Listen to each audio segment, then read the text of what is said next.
नमस्कार, मैं डॉक्टर रजनीश कुमार आप सभी का एक बार फिर से हार्दिक स्वागत करता हूं। आज के वीडियो लेक्चर में हम बात करेंगे यूजीसी द्वारा लाए गए नए नोटिफिकेशन के ऊपर, जो कि पीएचडी, नेट और जीआरएफ संबंधी परीक्षाओं से जुड़ा हुआ है।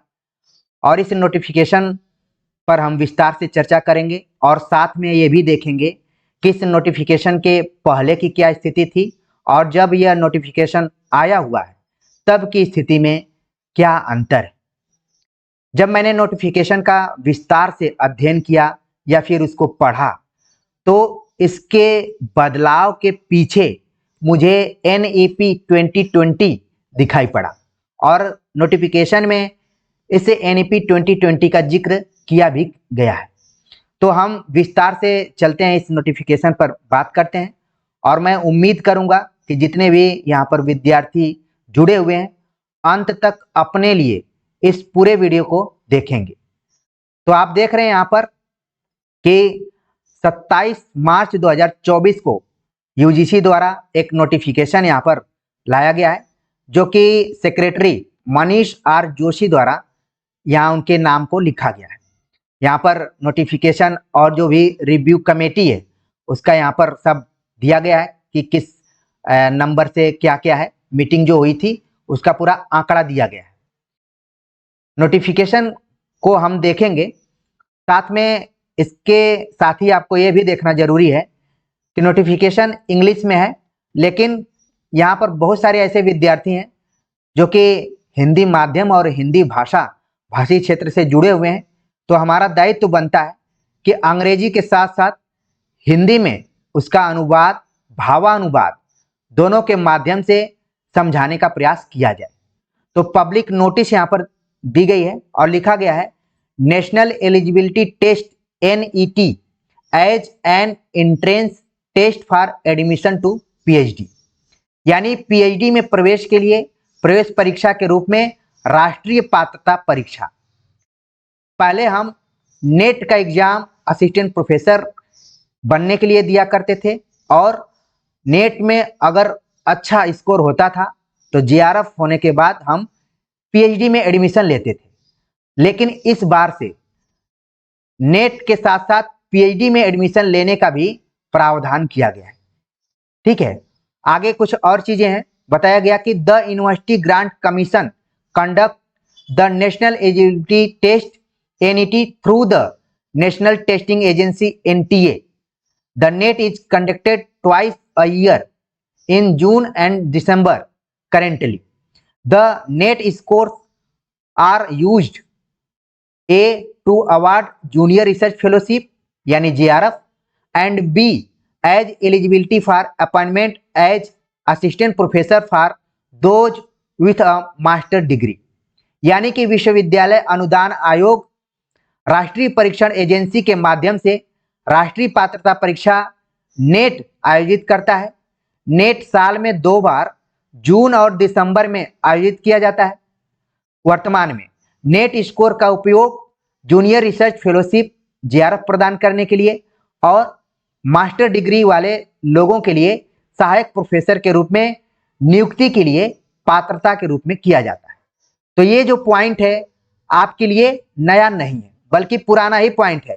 आप ऑलरेडी जानते हैं कि नेट का एग्जाम साल भर में 2 बार कराया जाता है, जून के महीने में और दिसंबर के महीने में। नेट पास होने के लिए हम जब एग्जाम देते हैं तो एक तो है जीआरएफ हो जाते हैं और दूसरा नेट हो जाते हैं। जीआरएफ जूनियर रिसर्च फेलोशिप, यानी जब हम पीएचडी में एडमिशन लेते हैं तो हमें एक फेलोशिप मिलती है, और नेट जो केवल एमए किए हैं और असिस्टेंट प्रोफेसर बनना चाहते हैं तो उनके लिए केवल नेट है। तो ये जो यहाँ पर पॉइंट दिया गया है ये नया नहीं है, आगे नई चीज है उसके बारे में बात होगी।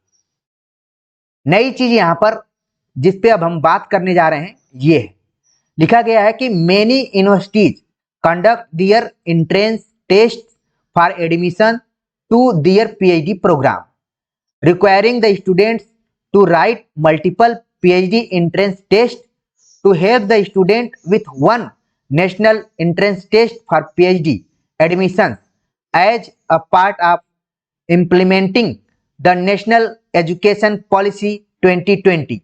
The UGC constituted an expert committee to review the provisions of the National Eligibility Test यानी कि नेट।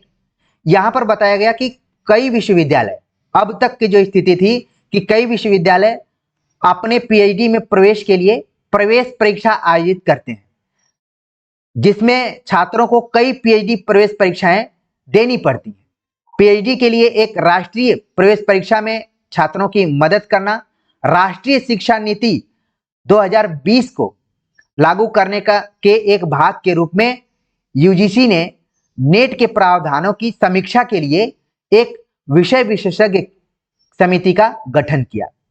यानी कि अब तक पीएचडी में एडमिशन लेने के लिए भारत के अलग अलग विश्वविद्यालय अलग अलग समय पर फॉर्म निकाला करते थे, लोग फॉर्म को अप्लाई करते थे और इसके बाद पीएचडी में एडमिशन होता था। लेकिन नई शिक्षा नीति, जिसकी चर्चा मैंने शुरू में ही की, कि नई शिक्षा नीति के तहत यह कहा गया कि अब केवल एक एग्जाम होगा, उस एग्जाम के माध्यम से पीएचडी में एडमिशन होगा और उस एग्जाम को हम नेट के साथ ही कराएंगे, यानी कि नेट में ही इसको जोड़ दिया गया है। इसके लिए एक विशेषज्ञ कमेटी का गठन किया गया और उसने अपना निर्णय सुना दिया कि हाँ, ये ठीक है कि एक ही विद्यार्थी को अनेक विश्वविद्यालयों में पीएचडी के लिए फॉर्म अप्लाई करने पड़ते थे और एक से अधिक परीक्षाओं में बैठना भी पड़ता था।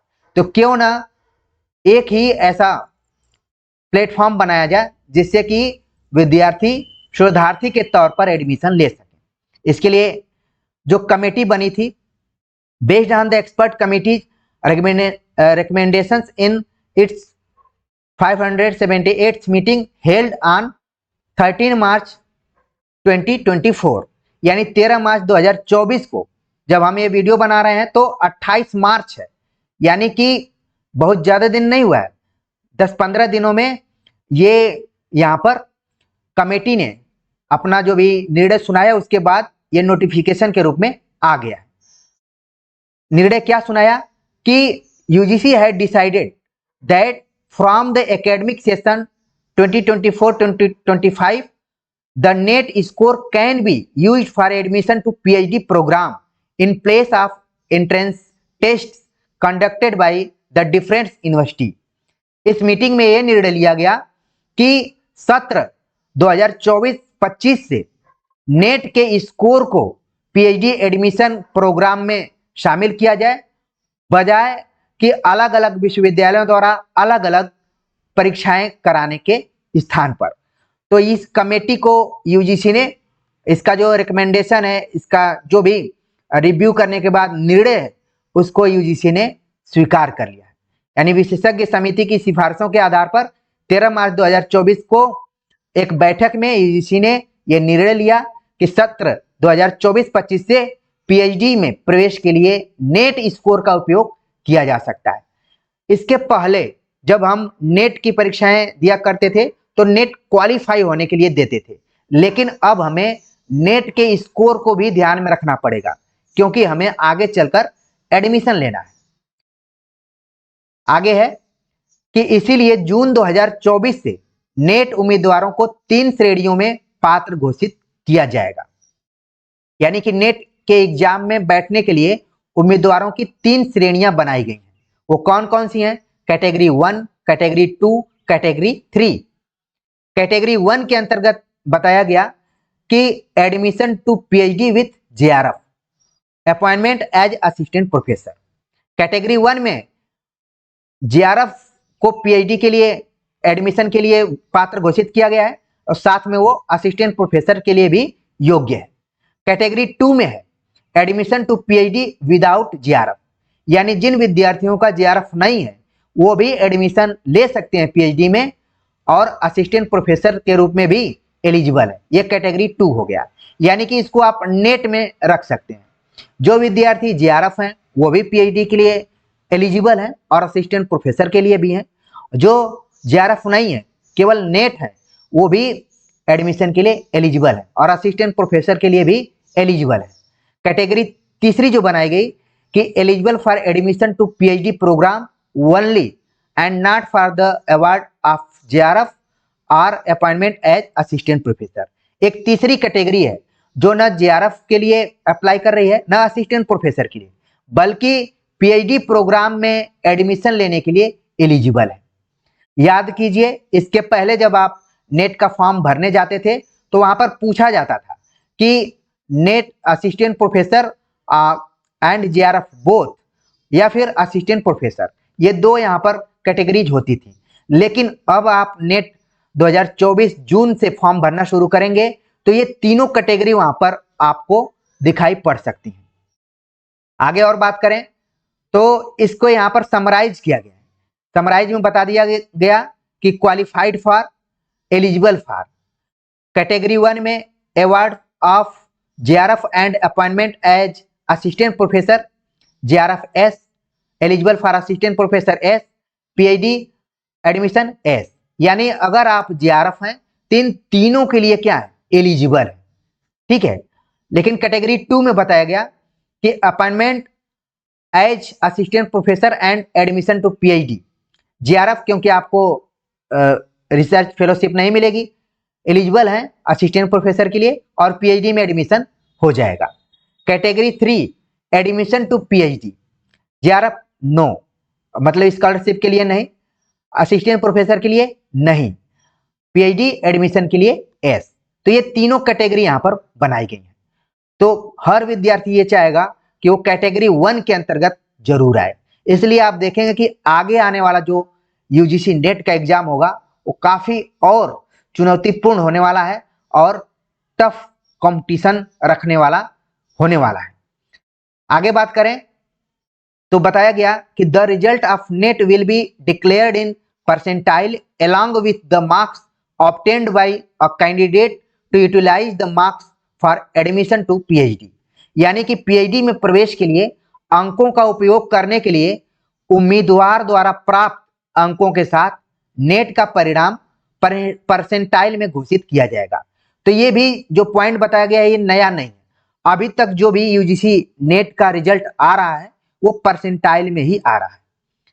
कहा गया कि the JRF qualified students are admitted into the PhD programme based on an interview as per the university grant commission regulation 2022।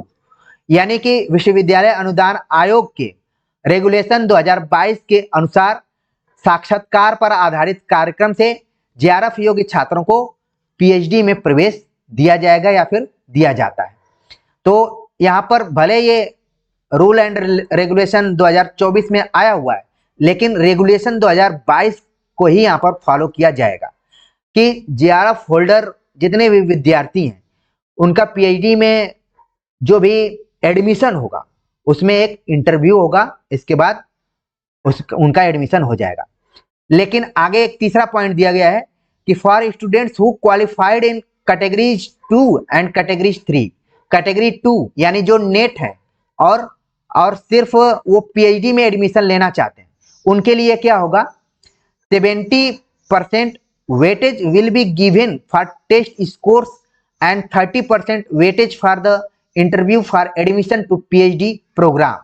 The PhD admission will be based on the combined merit of NET marks and the marks obtained in the interview।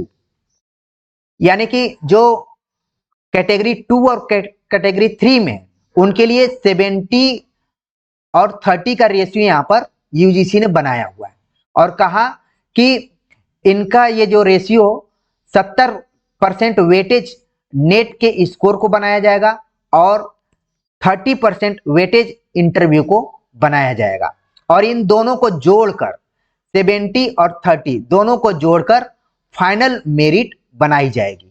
ठीक है। तो यहां पर आप देख रहे हैं कि 70-30 का यहां पर रेशियो, तो इसका मतलब है कि आपको यूजीसी नेट की तैयारी करते समय इस रेशियो को भी ध्यान में रखना पड़ेगा। जितना आपका रिटेन में अच्छा मार्क्स रहेगा उतना ही आपके पीएचडी में एडमिशन लेने की संभावना बढ़ती हुई नजर आएगी। आगे बात करते हैं। लिखा गया the marks obtained in the net by the candidates in categories 2 and category 3 will be valid for a period of 1 year for admission to PhD। यहाँ पर बताया गया कि कैटेगरी 2 और कैटेगरी 3 के जो भी उम्मीदवार हैं, नेट में उनके जो प्राप्तांक हैं पीएचडी में प्रवेश के लिए 1 वर्ष की अवधि के लिए मान्य होंगे। यानी कि आपका जो स्कोर होगा, जून 2024 से ये लागू हो रहा है, तो पीएचडी में एडमिशन अगर आप ले लेते हैं 1 साल के अंदर तो ये तो ठीक रहेगा, लेकिन अगर आप नहीं ले पाते हैं तो आपको दोबारा से नेट के एग्जाम में बैठना पड़ेगा। यानी कि पहले जब हम नेट की परीक्षा दिया करते थे तो जेआरएफ के लिए 1 से अधिक बार बैठते थे, लेकिन अब हमें पीएचडी के लिए ही 1 से अधिक बार बैठना पड़ेगा। तो आप एक कल्पना कर सकते हैं कि कितना और भी इधर संख्या आने वाली है, भीड़ आने वाली है, कंपटीशन बढ़ने वाला है, क्योंकि हर विद्यार्थी चाहेगा कि वो एकेडमिक में जाना चाहता है तो पीएचडी जरूर करे। यहाँ पर फोकस है पीएचडी में। जो विद्यार्थी पीएचडी करना चाहते हैं उन्हीं के लिए ये नोटिफिकेशन ज़्यादा महत्वपूर्ण है। जो विद्यार्थी पीएचडी नहीं करना चाहते हैं, नेट करने के बाद वो कहीं शिक्षक के रूप में काम करना चाहते हैं, तो उनके लिए ये बहुत ज़्यादा महत्वपूर्ण नहीं है। लेकिन मेरे हिसाब से हर विद्यार्थी के मन में ये इच्छा आकांक्षा होती है कि वो पीएचडी कर ले और उसके नाम के पहले डॉक्टर लग जाए। तो देखिए, यहाँ पर आपको ध्यान में रखना है कि 1 साल की वैलिडिटी है स्कोर की। 1 साल के अंदर आप कहीं न कहीं एडमिशन जरूर ले लें। अगला पॉइंट है कि the notification and bulletin of information for the net June 2024 will be issued by the national testing agency shortly.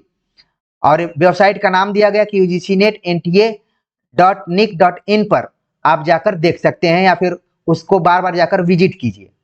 तो जल्दी इसकी सूचना आएगी कि नेट जून 2024 का फॉर्म कब आएगा। अभी मैं कहीं देख रहा था, जब 28 मार्च को मैं बात कर रहा हूं तो लिखा गया था कि अगले 1 सप्ताह में फॉर्म आने वाला है, यानी कि अप्रैल के फर्स्ट वीक में फॉर्म आने की पूरी संभावना है। यहाँ पर सेक्रेटरी का देख रहे हैं कि सिग्नेचर भी है। तो प्रिय विद्यार्थियों, आपके लिए मैंने अंग्रेजी से हिंदी में अनुवाद किया, और जहां भी लगा कि भावानुवाद हो उसको भी करने का प्रयास किया। और ये प्रयास सिर्फ आपको समझाने के लिए था, क्योंकि आपके पास ये पीडीएफ फाइल भी होगी, इसकी अलग अलग जगहों पर आपने देखा भी होगा।